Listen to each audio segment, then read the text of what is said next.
Chris Hani was assassinated on 10 April 1993 outside his home in Don Park, a racially mixed suburb of Boksburg. He was ambushed by a Polish far-right anti-communist immigrant named Janusz Walus, who shot him as he stepped out of his car. Janusz Walus was denied amnesty by the Truth and Reconciliation Commission in 1999. It said that while he'd been active in the AWB, he had not been given any direct order to assassinate Hani. Związek Radziecki był zaangażowany. While conspiracy theories surrounding the true motive for this Polish lorry driver to kill Chris Hani abound, still, Walus insists he felt duty-bound to kill a communist leader. His brother Witold Walus says he and Janusz fled Poland in 1981 because of suffering under the communist regime. A book by political analyst R.W. Johnson threw an unexpected name in the long-standing debate regarding the assassination of Chris Hani, the alleged involvement of Thabo Mbeki's protege and former defense minister Joe Modise when it was published. During a SACP's Congress in 2007, newly elected chairperson Gwede Mantashe participated in the chant, "Thabo Mbeki, tell us who killed Chris Hani." The Communist League has consistently urged for a reopening of the investigation into Hani's elimination.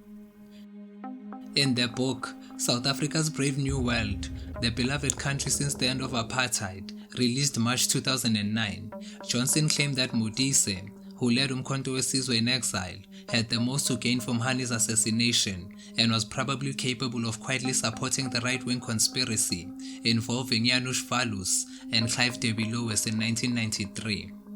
Johnson suggested that, while Mbeki might not have been aware of the Modise conspiracy, he nonetheless protected Modise, particularly concerning the arms deal that significantly benefited Modise. Modise is depicted as an ally of Mbeki during his ascent within the ANC and his competition with Hani. Johnson also noted that in the 1950s, Modise was a known township thug, leading the notorious Spoilers gang in Alexandra Township, before becoming a bodyguard for Nelson Mandela and a commander of MK. Sibusiso Madlala, a former MK operative, informed Johnson that both Hani and Joe Slovo were suspicious of Modise, believing him to be an agent of apartheid. Anyone who crossed Brajo usually ended up in the hands of the security police during their next operation. The entire ANC was terrified of him. They were aware of his history, that he had personally killed individuals and was entirely ruthless, and had overseen mass torture and executions in MK punishment camps like Quadro. In 1968, Hani famously wrote to the ANC leadership, expressing concern that, while MK soldiers endured hardships in their camps, leaders like Modise, whom he specifically mentioned, enjoyed a lavish lifestyle. Modise was notorious for his opulent way of life in Zambia, partly funded through a scheme involving stolen cars, which he orchestrated with ANC treasurer Tom Kobi, as noted by Johnson. In response to Hani's letter, Modise called for the execution of Hani and his fellow signatories, but they were spared thanks to Oliver Tambo's intervention. Hani subsequently became the second in command of MK and a rival to Modise for leadership, enjoying substantial popularity within MK and across South Africa. He was seen as Mbeki's most credible contender to succeed Tambo. Johnson views the evidence suggesting that Modise was a double agent as overwhelming, referencing interviews with former apartheid security personnel. Modise returned to South Africa in 1990 with aspirations to be the initial ANC defense minister and began engaging with foreign arms dealers who were flooding the country in anticipation of post-sanctions arms deals.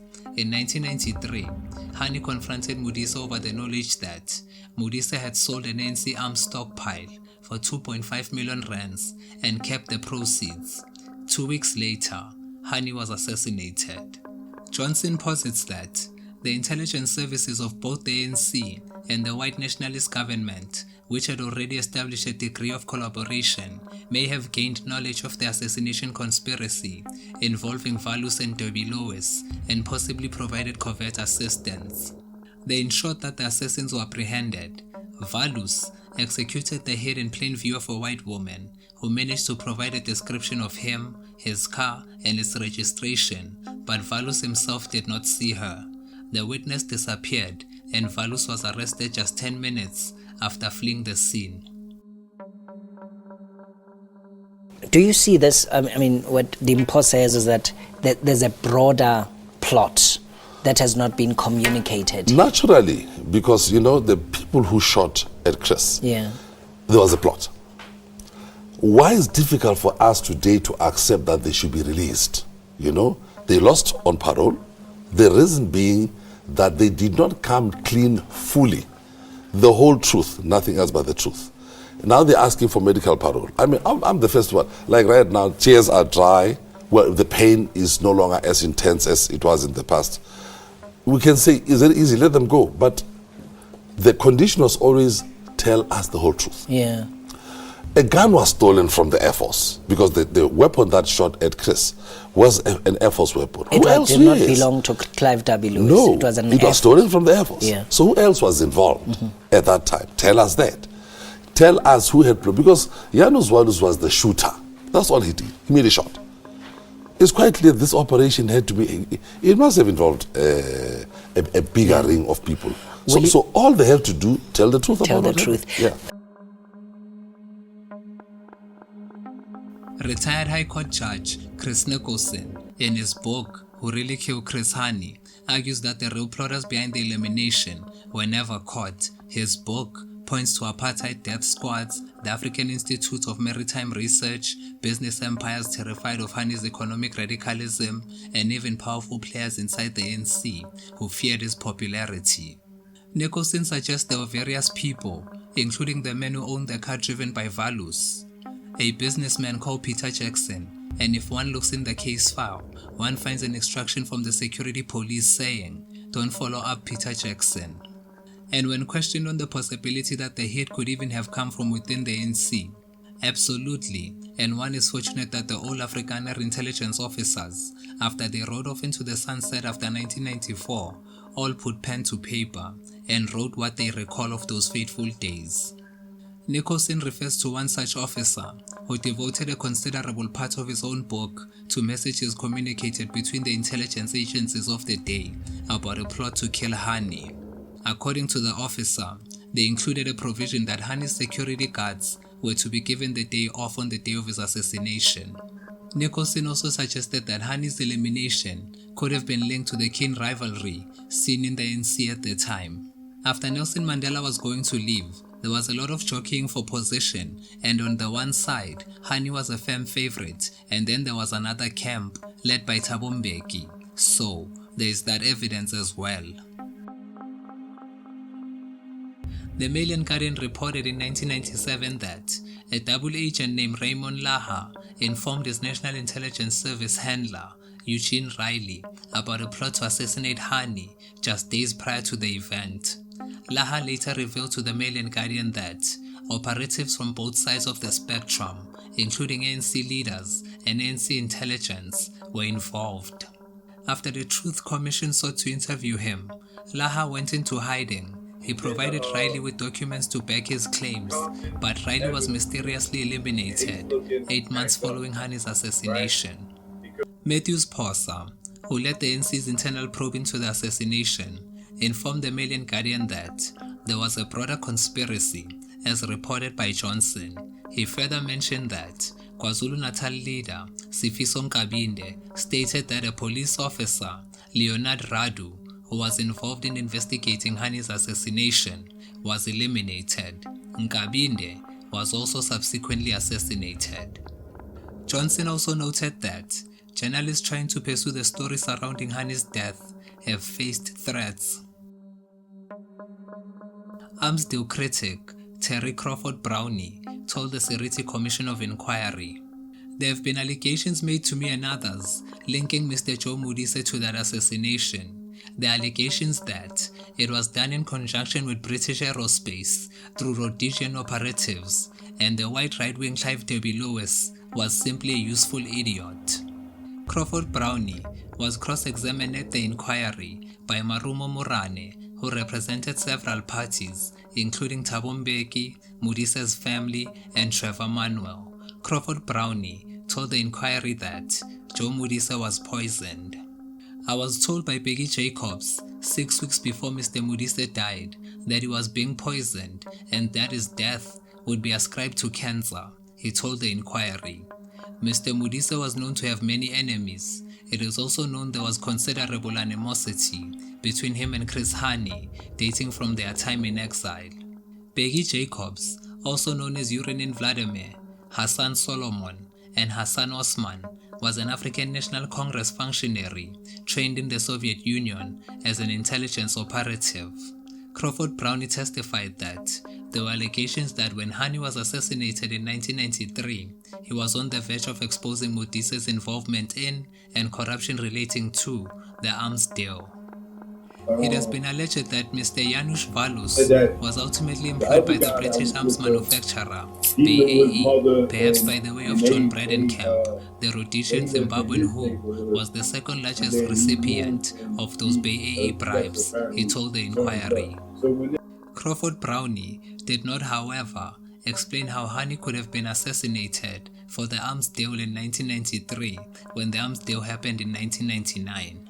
He said blaming Debbie Lewis for Hani's assassination was merely a red herring to blame white right-wing elements, diverting attention from the British arms industry. Crawford Brownie said Jacobs told him that an investigation team's report into the arms deal was being doctored pending Modise's death so that dead men can tell no tales. "I have now consequently reported allegations of poisoning to the Deputy Commissioner of Police in the Western Cape, but no action was taken. The commission was appointed by President Jacob Zuma to investigate alleged corruption in the arms procurement deal."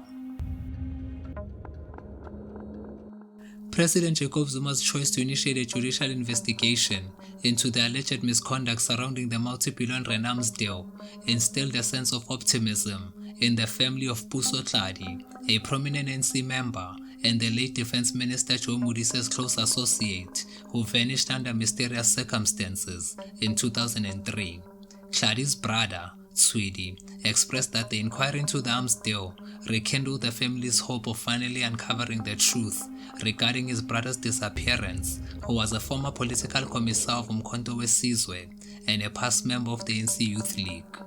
Tladi's family last saw him on August 8, 2003, soon after he departed from his residence in Sanwat Park, Boksburg, headed to a business meeting. His vanishing has been frequently associated with millions of rands that belong to Joe Modise. It is thought that the funds include kickbacks from the government's strategic defense procurement deals, which were funneled into hidden bank accounts. Following Modise's passing in 2001, Tladi exited the South African National Defence Force and transitioned into the business sector. Sources from his former intelligence colleagues, police, and family members suggest that Tladi took on the responsibility of overseeing Modise's family's financial matters due to his access to the minister's confidential bank accounts and offshore investments. This arrangement reportedly sparked resentment and significant disputes among various individuals both within and outside the NC, according to an intelligence source. However, he noted that this situation was not unusual, as Modise had placed his trust in Tladi, stemming from a friendship that had been forged during their time in exile in Angola, Tanzania, and Zambia. Tladi, whose MK combat name was Malombo, is believed to have known of secret bank accounts through which arms deals companies channel millions of rands to Modise. He was also regarded as the only living signatory to the accounts. Before he left the force after Modise's death, he is said to have taken with him arms deal documents belonging to the former minister, said the source. Modise's key associates included arms deal socialite Fana Hlongwane, the late ANC stalwart Ulysses Modise, and former Secret Service operative Soli Simelane. Hlongwane, who worked as Modise's special advisor until January 1999, was expected to be a significant witness at the inquiry, as it was revealed that he allegedly received over 200 million rands in commissions from the arms manufacturer BAE Systems in the years following the arms deal. Simelane, who was arrested in 1998 for suspected involvement in alleged gold and diamond trades, was also called to testify. Lieutenant Colonel J.P. Botha of the Eastern Police confirmed that the investigation into Tladi's disappearance was ongoing. We are actively pursuing leads. His information has been disseminated to all banks and border crossings, but we have yet to locate him, Botha stated. He also mentioned that authorities were looking into a man who allegedly accessed 400,000 rands from Tladi's special pension at government offices in Pretoria back in October 2009. Kebi Mapatso, the chairperson of the Umkhonto weSizwe Military Veterans Association, mentioned that Tladi's family had reached out to the organization to seek access to a special pension intended for former MK soldiers. We are aware of Tladi's disappearance, but we do not know what to do because police have not made a breakthrough in the case. The family came to us and said they were struggling financially, but we said we cannot help because a special pension is given to former soldiers who are dead, and Tladi has not been certified dead as yet. There have been persistent rumors suggesting that Tladi might be hiding in Mokgotlong, Lesotho, with claims that he escaped with a girlfriend after withdrawing millions from Modise's accounts.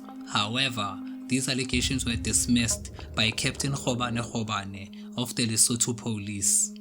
Rumors regarding Tladi's whereabouts in Lesotho began to spread following the discovery of his last business associate, Patrick Mothibe, deceased in a government mortuary in Lesotho. The pair was last seen together in South Africa and Lesotho shortly before their mysterious disappearances in 2003. A family member of Mothibe reported that the police had come to their home, indicating they were searching for the two individuals regarding the matters concerning the late Modise.